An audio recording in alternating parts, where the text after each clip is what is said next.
जय श्री राधे, जय श्री कृष्ण। मंदिर श्री बंसी वाले महात्मा यूट्यूब चैनल अम्बाला शहर की ओर से हम आप सबका हार्दिक अभिनंदन करते हैं।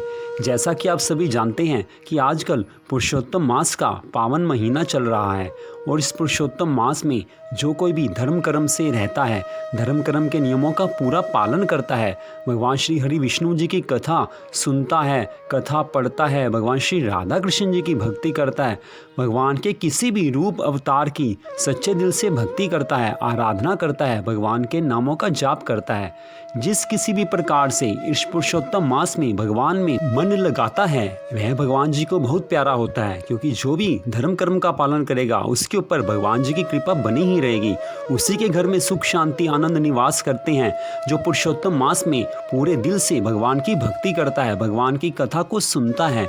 तो आज हम आपको सुनाने जा रहे हैं पुरुषोत्तम मास महात्म्य के 20वें अध्याय की परम पावन कथा। आज तक आपने 19 अध्यायों की परम पावन कथा आपने सुनी है, तो अब आप सुनिए 20वें अध्याय की, पुरुषोत्तम मास के 20वें अध्याय की परम पावन कथा कि जिसको सुनने से हमारा मन तो भगवान में लगता ही है, भगवान हमसे प्रसन्न होते हैं और हमारी सभी मनोकामनाओं को पूरा करते हैं। यह पुरुषोत्तम मास तो अन्य सब मासों में सर्वोत्तम कहा गया है। तो अब आप सुनिए पुरुषोत्तम मास के 20वें अध्याय की परम पावन कथा जो कि इस प्रकार है।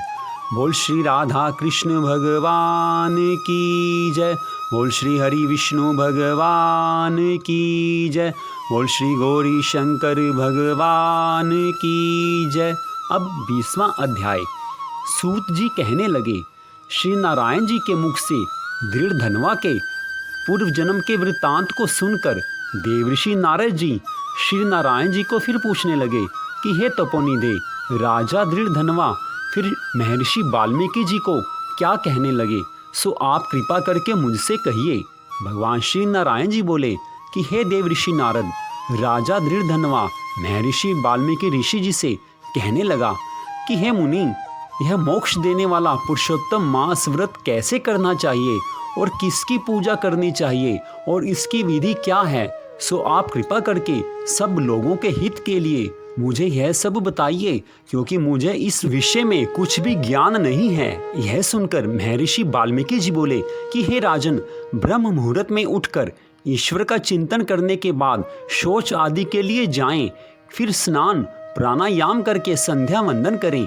जब तक सूर्यदेव का दर्शन न हो गायत्री मंत्र का जाप करते रहें, फिर सूर्यदेव के मंत्रों से सूर्यदेव भगवान को अर्घ्य देवें और सायंकाल में भूमि को नमस्कार करें। फिर यस्य स्मृत्या इस मंत्र से प्रार्थना करें। जो ब्राह्मण श्रद्धा से विधि पूर्वक संध्या करता है उसको तीनों लोकों में कुछ भी कठिन नहीं है। यह सब कृत्य दिन में पूर्व भाग का है। इस प्रकार नित्य कर्म करके श्री हरि का पूजन आरंभ करें। फिर स्त्री पुरुष शुद्ध हो वाणी को एकाग्र करके शुद्ध गोल व चौकोर गोबर से लिपी हुई भूमि पर व्रत सिद्धि के लिए चावलों से 8 दल वाला कमल बनाएं। फिर स्वर्ण चांदी अथवा तांबे या मिट्टी का नवीन छिद्र रहित शुद्ध कलश लेकर उस मंडल के ऊपर स्थापित करें। फिर उस कलश में तीर्थ का जल भर दें और इस प्रकार कलश स्थापन करके उसमें सब तीर्थों का आह्वान करें। गंगा, गोदावरी, कावेरी, सरस्वती मेरी शांति के लिए, पापों का नाश करने के लिए आइए।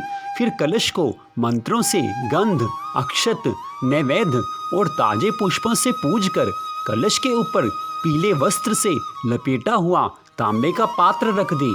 फिर उस पात्र के ऊपर भगवान श्री राधा कृष्ण जी की मूर्ति स्थापित करें। फिर भक्ति युक्त हो विधि से पूजन करें। तो इस प्रकार पुरुषोत्तम मास महात्म्य के 20वें अध्याय की कथा का यहाँ पर विश्राम हुआ। तो इसमें स्पष्ट कहा गया है कि पूरी विधि से अगर हम भगवान श्री हरि जी की, भगवान श्री राधा कृष्ण जी की पूजा करते हैं, उनकी आराधना करते हैं, तो हमें उसका पूर्ण रूप से फल मिलता है। और अगर हम सच्चे मन से भगवान जी की भक्ति करते हैं, इस महीने में भगवान श्री हरि विष्णु जी की, भगवान श्री राधा कृष्ण जी की सच्चे मन से भक्ति करते हैं, भगवान के नामों का जाप करते हैं, उन पर भगवान श्री राधा कृष्ण जी की, भगवान श्री हरि विष्णु जी की पूर्ण कृपा हमेशा बनी रहती है। तो इस पुरुषोत्तम मास के आने पर हमेशा मन में यह ध्यान रहना चाहिए कि इस मास में हमें भगवान जी की भक्ति ज़्यादा से ज़्यादा करनी है। पुरुषोत्तम मास के स्वामी भगवान श्री हरि विष्णु और भगवान श्री राधा कृष्ण जी हैं, तो भगवान श्री हरि विष्णु और भगवान श्री राधा कृष्ण जी की की भक्ति विशेष रूप से करनी चाहिए, उनके नामों का जाप करना चाहिए, तभी तो भगवान प्रसन्न होंगे और हमारे दुखों को भगवान दूर करते हैं, हमारी मनोकामनाओं को पूरा करते हैं। हमारे घर में कोई भी कष्ट हो, इस पुरुषोत्तम मास में पूरी तरह से कथा सुनने मात्र से हमारे कष्ट को भगवान दूर करते हैं। और जो भी भक्ति पूजा पाठ करते हैं उस सब का 10 गुना ज़्यादा पुण्य हमें इस मास में मिलता है। तो आप सबसे यह निवेदन है कि पुरुषोत्तम मास के बचे हुए दिनों में आप भगवान श्री हरि विष्णु जी की, भगवान श्री राधा कृष्ण जी की सच्चे मन से भक्ति करें, आराधना करें। इसका फल आपको 10 गुना ज़्यादा मिलता है। ये भगवान श्री हरि विष्णु और भगवान श्री राधा कृष्ण जी ने स्वयं कहा है। तो मंदिर श्री बंसी वाले महात्मा यूट्यूब चैनल अम्बाला शहर की ओर से हम आप सबका हार्दिक धन्यवाद करते हैं कि आप पिछले 19 दिनों से आप ये परम पावन कथा सुन रहे हैं। तो आगे भी आप ऐसे ही कथा सुनते रहिए और भगवान जी में मन लगाइए। तो हम आपका दोबारा फिर से धन्यवाद करते हैं भगवान श्री राधा कृष्ण जी की, भगवान श्री हरि विष्णु जी की और आपके गुरु महाराज जी की कृपा सदा आप सब पर बनी रहे। इसी मंगल कामना के साथ जय श्री राधे, जय श्री कृष्ण।